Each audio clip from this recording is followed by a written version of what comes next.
I have dozens of different types of burgers and pizzas and more ingredients than a Pizza Hut all stuffed into one backpack. How? I don't really know. Why? Because despite her cute, happy-go-lucky exterior, Umihara has zero chill and will stuff you into her backpack if you cross her. Yeah, I told you guys I'd get to this eventually, and that time has come. Just in time for there to be yet an entirely new Umihara Kawase game on the market. Watch, when I sit down to review that one, there'll be another one too. Oh well, let's get to it.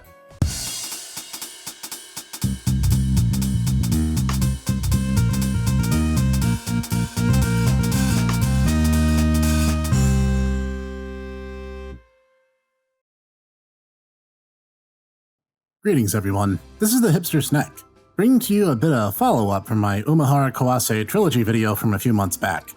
Originally released in 2019 for the Nintendo Switch and eventually getting ported to multiple other platforms, having arrived on PC as of this year in fact, Umihara Kawase Fresh is an entirely new take on the established formula of the franchise.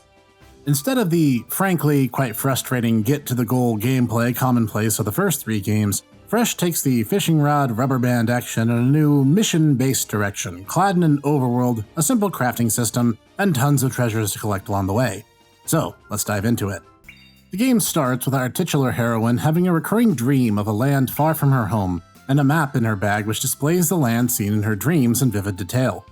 She follows these signs to the humble doorstep of a tavern known as the Honey I'm Home, yes, really, and ends up finding work there as both chef and delivery girl.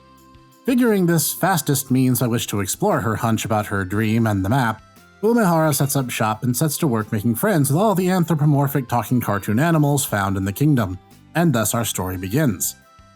Graphically, the game's quite the treat, staying very much in a bright storybook kind of palette. Everything really pops with its bright, distinct colors and its soft, rounded art style. The world is a bit less surreal than previous installments, as this game takes place in a fantasy kingdom, more on that in a moment.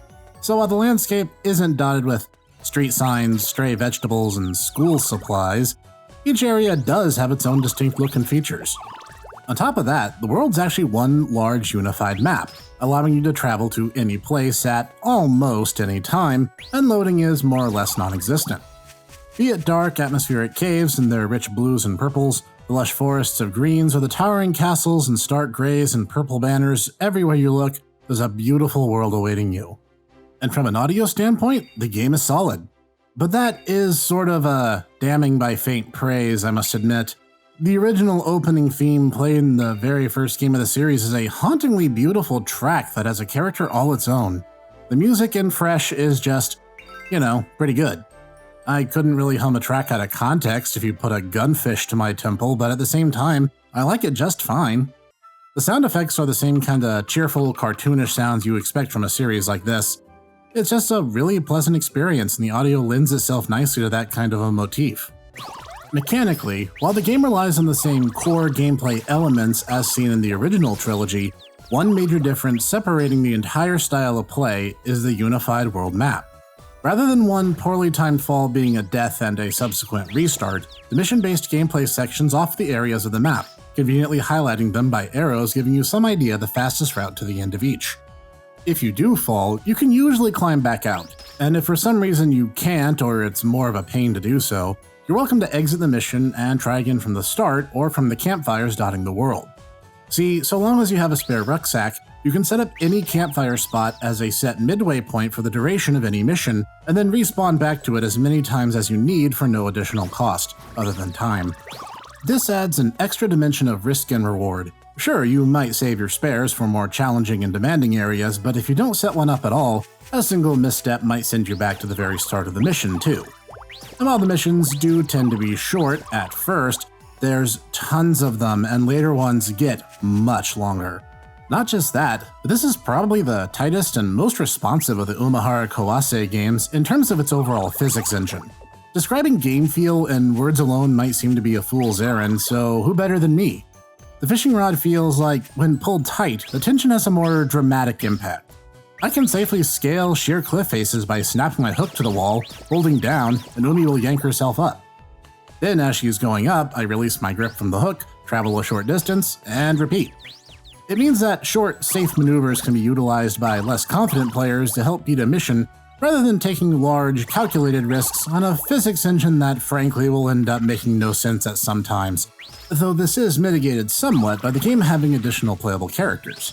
While this was also true of Sayonara Umihara Kawase, the characters unlocked in that game didn't have meaningfully distinct gameplay styles from Umi herself, but this time around, you'll have guest stars from other lesser-known titles like Cotton, who hails from a game so obscure even I'm not sure what it is, and Curly Brace from the indie smash hit Cave Story. Cotton can fly for short distances, assisting people who are struggling with certain platforming challenges, while Curly comes clad with her machine gun to deal with combat situations. Once you play a short ways into the main storyline following Umihara's missions, you'll unlock short sets for Cotton and Curly as well. Beating just a few of their missions will unlock them for play in any other mission in the game. Upon failing any mission, you'll be prompted to swap characters if you're so inclined, allowing you to tackle other tasks with different tools as you see fit. An added wrinkle in the gameplay is, your character will also suffer the stings and winds of a hunger meter. Yes, even Curly Brace, who is, for those who didn't already know this, a robot. As you stuff hapless enemies and random environmental objects into your backpack, you can use them in turn as ingredients for the many various recipes you'll learn as you clear missions and speak to different characters.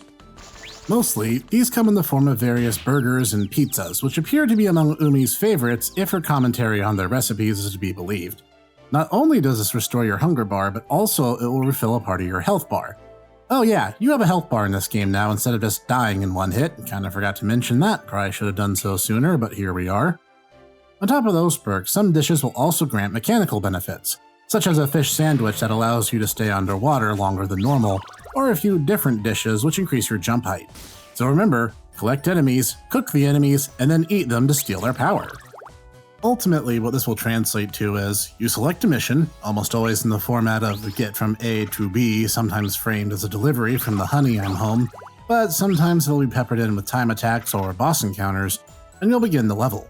Most of these will involve platforming challenges, wherein you'll use your super elastic fishing rod to not only collect hard-to-reach objects, but also stun and defeat enemies, and also cling to walls and ceilings to navigate the world's floating platforms.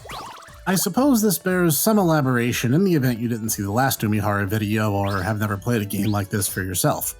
The game hinges upon what's called rubber band action, and this isn't the type where Mario Kart steals your rightfully won first place position either.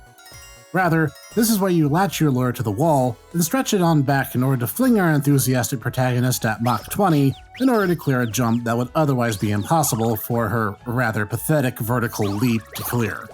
This translates into scaling walls, even sheer ones, swinging from ceilings like Spider-Man, who's down a web shooter for the day, or even snagging the floor, winding the cord taut, and throwing yourself to run top speed down the way.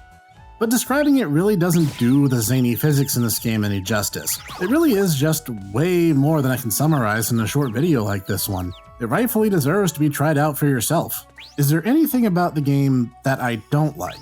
Sure, it's really freaking hard for starters.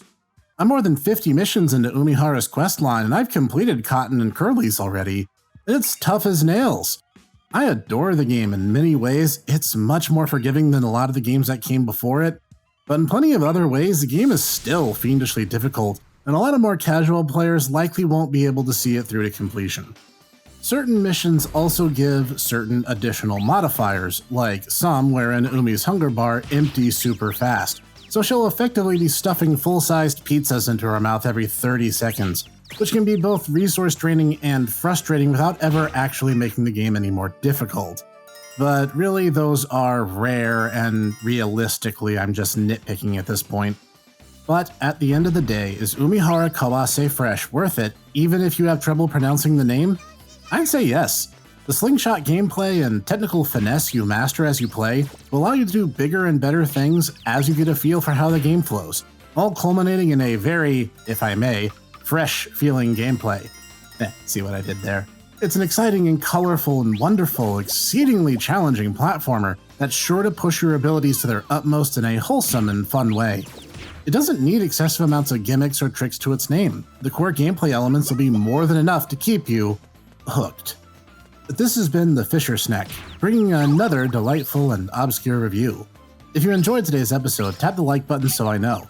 And for more like this each week, tap the subscribe and bell icons too. It'll all go a long way to helping the channel grow. For more from me and my closest bros, hit us up on the Tomodachi Bros Podbean and YouTube Mirror, and our enormous collection of social media. All links, as always, in the description below. Thank you for joining me here today, and I hope you'll continue to do so as we find more obscure reviews, indie excellence, and more each week. And I will see you there.